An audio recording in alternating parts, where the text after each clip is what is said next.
वहां पर हुआ और लोगों की जिंदगियों के अंदर काम हुआ। और पहले ही दिन, उसी दिन जब मुकद्दस पतरस ने वास किया तो कितने लोगों ने खुदावंद यीशु मसीह को कबूल किया? 3000 लोग। 3000 लोग खुदा की कलीसिया का क्या बन गए? हिस्सा बन गए। और कलीसिया का क्या हुआ? आगाज। कलीसिया का आगाज दुआओं पर, कलीसिया की बरकत दुआओं पर, कलीसिया की तरक्की किस पर इन्हसार है, किस पर डिपेंडेड है? दुआओं पर। याद रखिए, जैसी हम दुआएं करेंगे वैसे ही खुदा हमारी जिंदगियों के अंदर काम करेगा। हालेलुया। जैसे हम दुआएं करेंगे खुदा वैसे ही हमारी जिंदगियों के अंदर क्या करेगा? काम करेगा। तो इसलिए फिर चर्च को क्या करना चाहिए? क्या करना चाहिए चर्च को? अजीजों, ये बहुत जरूरी है कि हम क्या करें? दुआ करें। हम देखते हैं खुदा के कलाम में से इमाल 2 बाब उसकी 42 आयत के अंदर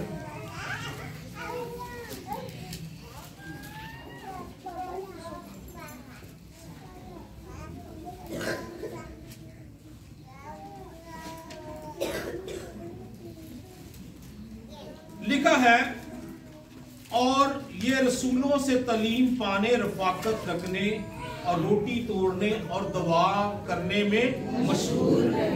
ये कौन से लोग हैं?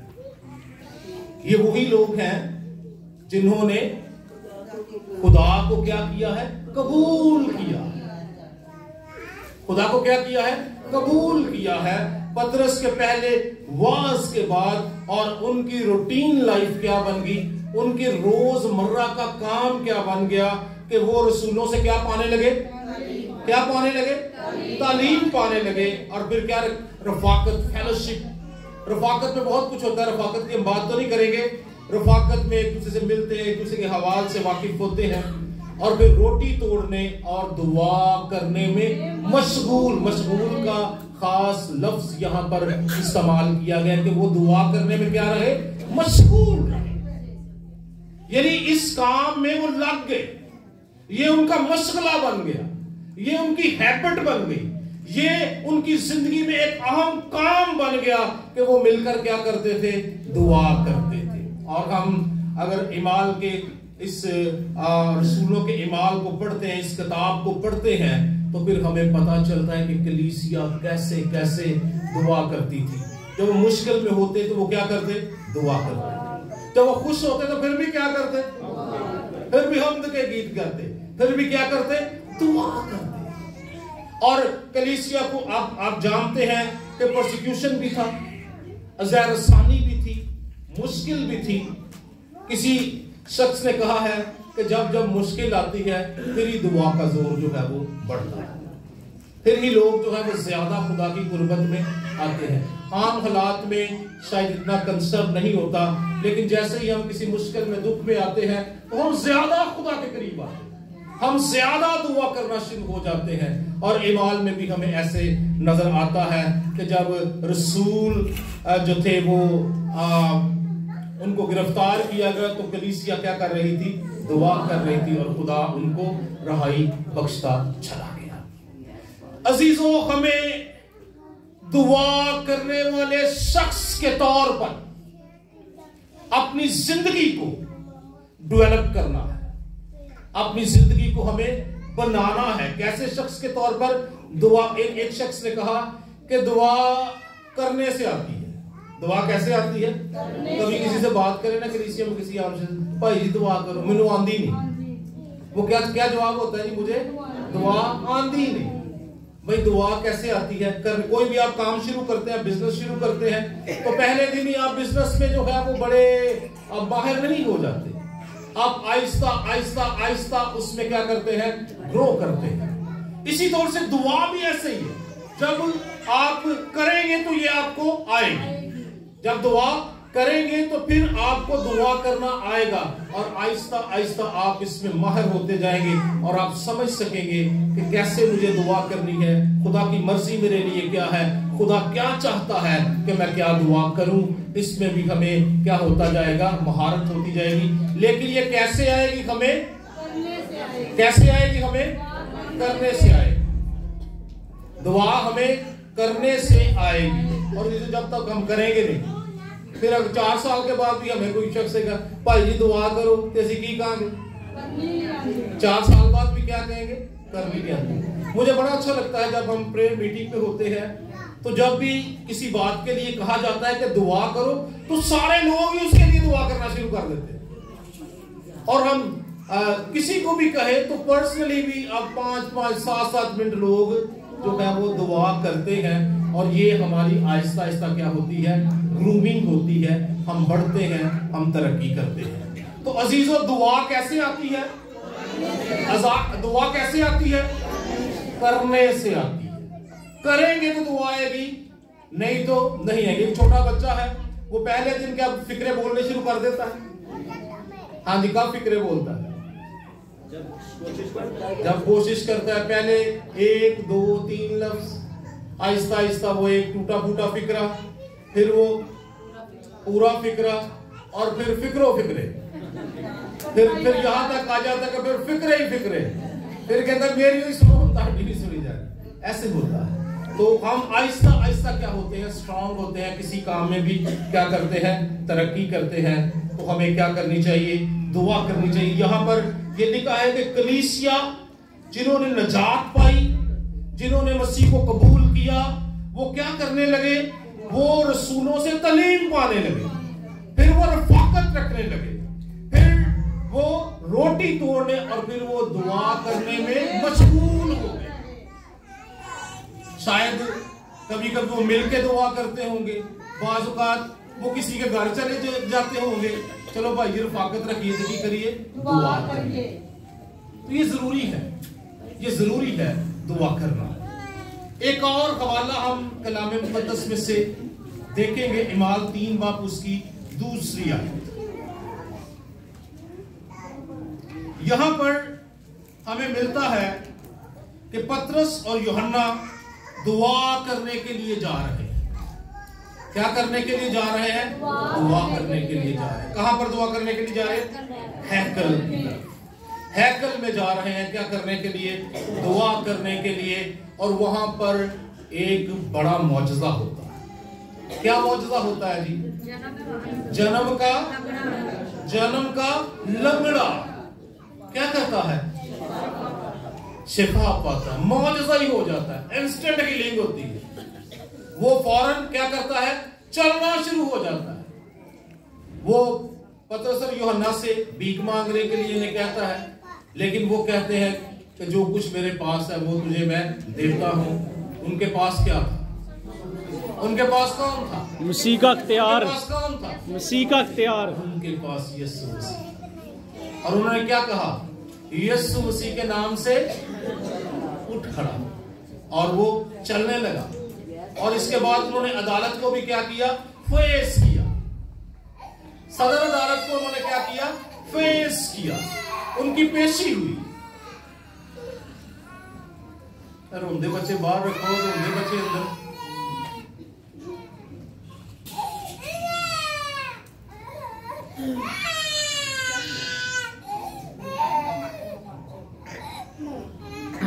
हाँ जी, फिर क्या हुआ जी? उनकी अदालत में क्या होगी? पेशी लग गई। तो पेशी में भी उन्हें क्या कहा गया कि यीशु मसीह का नाम लेकर बात, यीशु मसीह का नाम लेकर बात।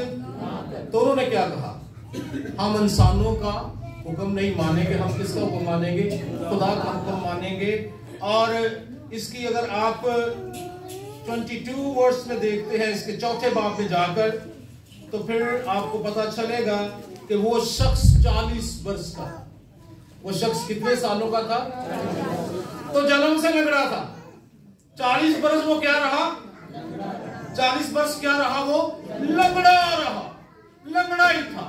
शायद वो पता नहीं बचपन से भीख मांग रहा था वहां पर, लेकिन आज उसकी जिंदगी में एक बड़ा मौजज़ा हो गया, क्योंकि वहां से ऐसे लोग गए जो मर्दे दुआ थे। अजीजों, जब कलीसिया के लोग दुआ करने वाले हो जाएंगे तो मौजज़ात उनके वसीला से होना शुरू हो जाएंगे। हालेलुया।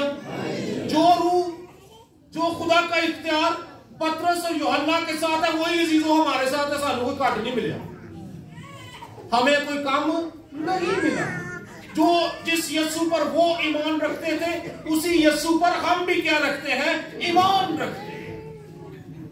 और जब हम उनका ईमान ये है कि यीशु नाम से चलते, तो हमारा ईमान भी ऐसा ही होना चाहिए कि जब कोई हमारे पास आए तो हम भी ईमान से उसे कहें। और जब हम दुआ करेंगे तो फिर ही हमारा ईमान क्या होगा, स्ट्रांग होगा। फिर ही हम खुदा को करीब से जानेंगे, फिर ही हमें पता चलेगा कि हमारा खुदा मौजज़ात का खुदा है। जब हमें खुदा का एक्सपीरियंस होगा, जब हमें खुदा का तजर्बा होगा, जब हम दुआओं में उसके साथ वक्त गुजारेंगे, तो फिर ही हमारी जिंदगी से भी ऐसे काम होना शुरू हो जाएंगे जो पतरस और यूहन्ना की लाइफ के अंदर हुआ। और उन्होंने जन्म के लंगड़े को क्या कहा, चल और फिर, और जन्म का लंगड़ा चलना फिरना शुरू हो गया। हम बड़ी देर से हमारी बदनों के अंदर बेशुमार बीमारियां रहती और हम बात इनके साथ कंप्रोमाइज कर लेते हैं। चल यार ठीक है, जितनी जिंदगी है चल जी गुजर जाएगी। लेकिन अजीजों, जब हम दुआ करते हैं, जब हम दुआ में आते हैं, जब हम खुदा की हजूरी में आते हैं, बात हमें पता भी नहीं चलता हमारी बीमारियां हमारे अंदर से खत्म हो जाती हैं। हालेलुया। हमारी बीमारियां हमारे अंदर से खत्म हो जाती हैं। मुझे याद पड़ता है, पीछे भी हम जिक्र कर रहे थे अपने घर में, हमारी अम्मी की, मेरी जो मदर इन लॉ है, बैठी हुई, 2010 की बात है, 2010 या इसके राउंड अबाउट उनका दिल का टेस्ट करवाया गया तो उन्होंने कहा इनकी दीवार जो है वो इंतहाई खराब हो चुकी है दिल की। 2010 और आज क्या है 23। तो उन्होंने कहा कि 6 महीने इनके पास, कितने महीने हैं, 6 महीने इनके पास है, तो इनकी खिदमत करें। तो खुदावंद की तारीफ हो, जब इनका कैंसर का ऑपरेशन हुआ तो डॉक्टर ने कहा दिल की तो कोई तकलीफ ही नहीं। खुदा अंदर से हमें हील कर देता।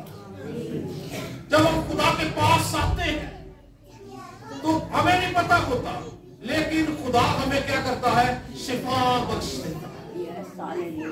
तो अजीजों, हमें ईमान के साथ खुदा के पास आना चाहिए, हमें ईमान के साथ दुआ करनी चाहिए।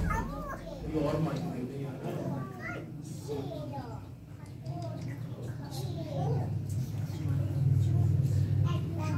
हम ईमान के साथ जब खुदा के पास आते हैं तो खुदा हमारे बदनों को क्या करता है, हील कर देता है, शिफा देता है। हमारे अंदर शिफा का काम क्या होता है, जारी होता है। जिस तरह इस लंगड़े की जिंदगी में उस दिन शिफा का काम, आजादी का काम जारी हो गया।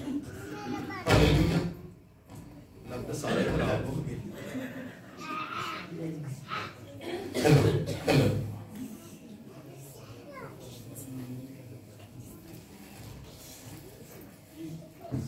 अब फिर इसके बाद इन्होंने एक दुआ की।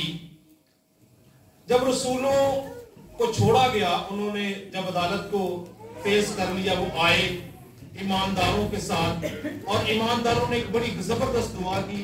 अगर हम 4 बाब की 23 आयत से इसको 30 आयत तक देखें तो ये उनकी दुआ है जो उन्होंने की। और फिर 31वीं आयत में लिखा, जब वो दुआ कर चुके तो जिस मकान में थे वो हिल गया और वो सब रूहुल कुद्दस से भर गए और खुदा का कलाम दलेरी से सुनाने लगे। ये दुआ बड़ी जबरदस्त की। और इसकी 28वीं आयत में पढ़ूंगा, ताकि जो कुछ पहले से तेरी कुदरत और मसलहत से ठहर गया था वही अमल में लाए। अब खुदावंद उनकी धमकियों को देख और अपने बंदों को ये तौफीक दे कि वो तेरा कलाम कमाल दलेरी के साथ सुनाए।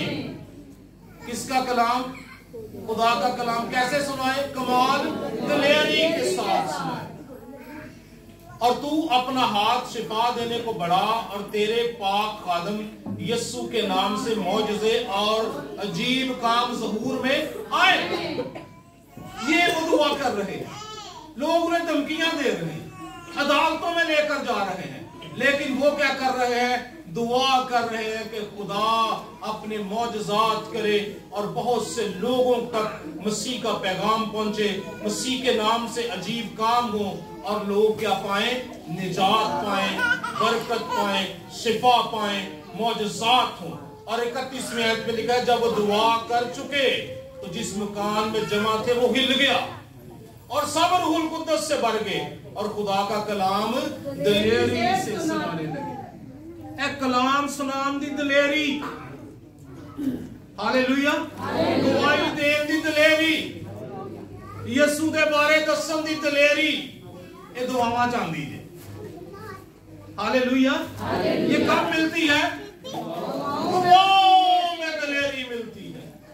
जब मैं इस बात का इल्म हो जाता, हम इस बात को जान जाते हैं कि मेरा खुदा मेरे साथ है और वो अजीब काम करता है, फिर हमें दलेरी मिलती है, फिर हम कलाम सुनाते हैं, फिर हम मनाती करते हैं, फिर बहुत सी जिंदगियां बरकत पाती हैं, फिर खुदा का काम होता है, मौजज़ात होते हैं। और ये किसके सबब से? दुआओं के सबब से है। जब कलीसियाएं क्या करती हैं? दुआएं करती हैं। एक खत में मुकद्दस पौलुस ने कलीसिया से इस बात के लिए रिक्वेस्ट की कि हमारे लिए क्या करो? दुआ करो ताकि कलाम सुनाने का दरवाजा हमारे लिए। जब कलीसियाएं दुआ करती है तो फिर क्या होते हैं? अजीब काम होते हैं, दरवाजे खुलते हैं, कलाम दलेरी से सुनाया जाता है। लोग यीशु मसीह को क्या करते हैं? कबूल करते हैं। हम अगर पुराने वक्तों में देखें तो हमें पता चलता है कि जो बड़े बड़े खादम इस दुनिया में से गुजरे हैं, जिनके क्रूसेड्स में मौजज़ात और शिफाएं होती थी, उनके पीछे 400 500 बंदा बैठ के क्या कर रहा होता था? दुआ कर रहा होता। उनके पीछे लोग क्या कर रहे होते थे? कलीसिया का क्या काम है? दुआ। हम देखेंगे कि हम कैसी दुआएं करते हैं, हम किसी और दिन देखेंगे।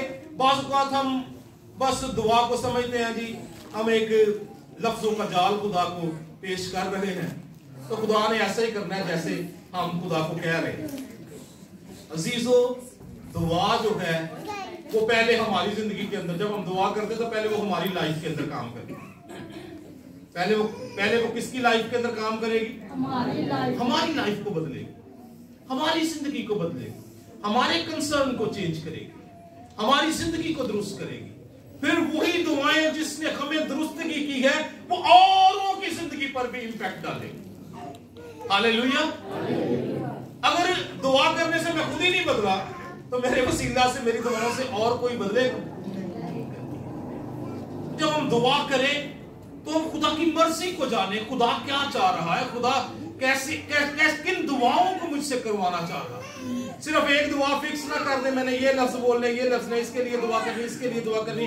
कभी कभी हमें रूहुल कुद्दस को भी मौका देना है कि वो दुआएं जो खुदा की मर्जी है वो हम कर सके, वो हमारी जिंदगियों से हो सके। तो यहां पर हमें ये बात मिलती है कि जब वो दुआ कर चुके तो जिस मकान में थे वो हिल गया और वो सब रूहुल कुद्दस से भर गए। रूहुल कुद्दस जब आता है तो दलेरी आती है। हालेलुया। फिर क्या आती है? कुव्वत आती है, फिर दलेरी आती है। जब रूहुल कुद्दस तुम पर नाज़िल होगा तो तुम क्या पाओगे? कुव्वत पाओगे। क्या पाओगे जी? कुव्वत पाओगे। कुव्वत पाओगे और फिर मेरे गवाह बनोगे। कहां पर गवाही? यरूशलेम में, यहूदिया में, सामरिया में और फिर पूरी दुनिया में। इमाल पहले बाब के अंदर ये बात लिखी है, जब यीशु मसीह आसमान पर जाने लगे तो उन्होंने अपने शिगिर्दों से ये बात कही। हमें इमाल की कलीसिया में या इमाल के इस किताब में हमें मिलता है कि कलीसिया पुरजोर तरीके से क्या करती थी? दुआ करती। फिर वो इसके बाद एक और काम होता था, वो कलाम सुनाते थे। वो क्या करते थे? मुनादी करते थे, वो कलाम सुनाते थे। और कलाम सुनाने के बाद क्या होता था? मौजज़े होते थे, अजीब काम होते थे। लोग यीशु मसीह को क्या करते थे? कबूल करते थे। और फिर क्या होता था? उसके बाद फिर एक तीसरा काम आ जाता था। चौथा काम एक आ जाता, फिर वो आ जाते थे पकड़ने, उन्हें मारने। ऐसे ही होता था ना, हुकूमत कभी कोई आ गया, कभी कोई आ गया, उनको पकड़ते थे, भगाते थे, और जब वो भाग जाते या वो क्या हो जाते, हजार सानी का शिकार होते, तो फिर कलीसियाएं और दुआ करती, फिर वो इधर उधर भी फैल गए, स्कैटर्ड हो गए, जहां जहां गए वहां वहां क्या करने लगे, वहां क्या करने लगे, खुदा का कलाम सुनाने लगे, और उनके वसीला से अजीब काम होने लगे, और लोग क्या पाने लगे, निजात पाने लगे। दुआ कुव्वत को लाती है, कुव्वत दिलेरी बख्शती है, कलाम सुनाया जाता है, मौजज़ात होते हैं, अजीब काम होते हैं, और ये सिर्फ और सिर्फ किससे होते हैं, दुआ करने से। जब कलीसिया दुआ में वक्त गुजारती है, खुदा अपना जलाल कलीसिया पर क्या करता है, जाहिर करता है। अगर आप चाहते हैं कि खुदा आपके खानदानों में अपना जलाल जाहिर करे, तो हमें दुआ करने वाला शख्स बनना है। हमें कैसा शख्स बनना है, कैसा शख्स बनना है, अजीजों ये सबकी जिम्मेदारी है। अजीजों ये किसकी जिम्मेदारी है, सबसे जरा बड़े, ये किसकी जिम्मेदारी है, कितने लोग समझते हैं दुआ करना मेरी जिम्मेदारी? हाथ जरा ऊंची करो, जरा पता चले कि सारे लोग ही समझते हैं जिम्मेदारी। अच्छा जी, तो कितने लोग दुआ करते हैं? अब कुछ कम हो जाएंगे इससे। तो कितने लोग दिलो जान से दुआ करते हैं? कंसर्निंग प्रेयर, फोकस प्रेयर, खुदा काम करे, अजीब काम हो जिंदगियों के अंदर, हमारे गिरदो नवा में अजीब काम हो, इसके लिए कितने लोग दुआएं करते हैं? कुछ लोग सिर्फ दुआएं करते हैं, खुदावंद बस मेरा, मैं, मेरे बच्चे, आगे पीछे कोई नहीं, खुदावंद मैं, मेरा घराना, तो बस मेरा घराना। अजीजों हमें दूसरों के लिए भी क्या करनी है, सबसे जो बेहतर दुआ है वो ये है कि खुदा की मर्जी हमारी जिंदगियों के अंदर क्या हो, पूरी हो। खुदा की मर्जी हमारी जिंदगियों के अंदर, खुदा की मर्जी हमारी जिंदगियों के अंदर पूरी हो, खुदा की मर्जी हमारे गिरदो नवा में पूरी हो, खुदा की मर्जी हमारी खिदमत में पूरी हो, खुदा की मर्जी जहां हम जाए वहां पर क्या हो, पूरी हो। हालेलुया। सो हमें इब्तदाई कलीसिया की तरह, कैसे, इब्तदाई कलीसिया की तरह दुआ करने की जरूरत है। पीछे हमने 21 दिन का कहा कि हमने दुआ के लिए इन डेज को मखसूस किया है, हम 21 दिन के लिए दुआ में आएंगे। तो आहिस्ता आहिस्ता लोग भी उसमें से क्या होते गए, कम होते, आहिस्ता आहिस्ता लोग उसमें कम होते। शुरू में कुछ आए, पहले वीक में कुछ ज्यादा आए, फिर कुछ कम हो गए, फिर एंड पे बिल्कुल ही क्या हो गए, कम हो गए। फिर मैंने समझा खुदावंद यही सही दुआ करने वाले लोग हैं जो एंड तक आते रहे, यही सही दुआ करने वाले। कुछ तो चले कुछ ऐसे काम या मजबूरी, तो कई लोग तो घरों में ही होते हैं और अपना कंसर्न दुआ के लिए नहीं देते। हमें अपनी आप को देखना है कि खुदा ने ये कलीसिया की क्या लगाई है, जिम्मेदारी लगाई है। ये किसकी जिम्मेदारी है, ये किसकी जिम्मेदारी है, कलीसिया कौन है, यहाँ पर कलीसिया कौन है, मैं यहाँ पर कलीसिया, मैं यहाँ पर कहीं, मैं यहाँ पर कलीसिया। तो फिर ये किसका काम है, मेरा काम। अगर आप चाहते हैं कि खुदा आपकी जिंदगियों में अजीब काम करे और आपके वसीला से अजीब काम करे, इस खिदमत के वसीला से अजीब काम करे, तो हमें अपने आप को दुआ करने वाले शख्स के तौर पर खुदा के हुजूर पेश करने की जरूरत है। कितने लोग पेश करना चाहते हैं? हाँ जी, ठीक है। जब हम दुआ के लिए बुलाएंगे कितने लोग आएंगे? आप कहेंगे भाई साहब मौलवियों को लैन लग पे नहीं, कितने आएंगे हैं, हलफ लैन लग पे।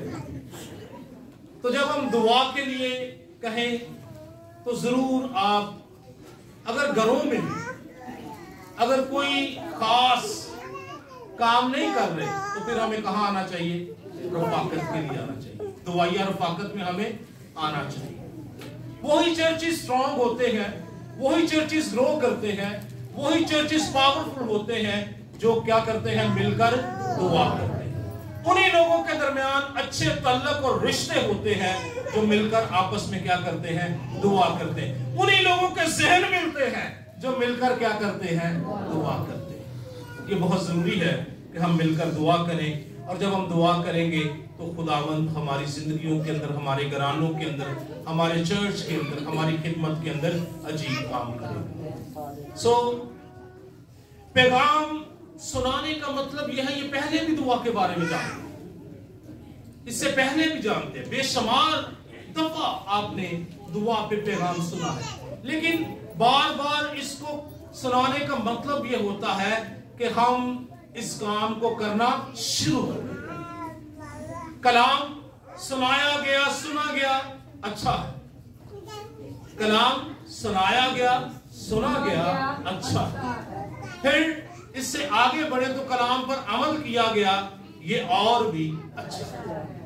ये और भी क्या है, अच्छा है। दुआ करने वाले लोग ही कलीसिया की बैकबोन होते हैं। चर्च की खिदमत का क्या होते हैं, वो उसकी रीढ़ की हड्डी। तो ये कंसर्न है हमारा, ये दुआ करना कलीसिया का क्या है, कंसर्न है। कलीसिया को दुआ करनी चाहिए, मिलकर दुआ करनी चाहिए, पर्सनली भी करनी चाहिए, लेकिन ज्यादा अच्छा है जब हम दुआ का कोई टाइम या ऐसा मुकर्रर करें मिलकर दुआ करने के लिए, तो फिर हमें समझना चाहिए कि अब खुदा की मर्जी है कि हम क्या करें, मिलकर दुआ करें। और जब मिलकर दुआ करते हैं तो फिर काम भी क्या होते हैं, बड़े काम भी फिर क्या होते हैं, बड़े। और अगर आप बड़े कामों की तवक्का अपनी जिंदगी के अंदर करते हैं, आपकी ये एक्सपेक्टेशंस है कि खुदा आपकी लाइफ के अंदर बड़े काम करें, तो फिर हमें मिलकर दुआ करने की जरूरत है। हालेलुया। अगले संडे फिर हम दुआ के तरफ से कुछ बातें खुदा के कलाम में से सीखेंगे। और मैं ईमान रखता हूं कि हम जब अपने आप को दुआ करने वाले शख्स के तौर पर खुदा के हुजूर पेश करेंगे तो खुदा हमारी जिंदगियों के अंदर अजीब काम करेगा। God bless you. खुदा आपको बरकत बख्शे। आइए अपने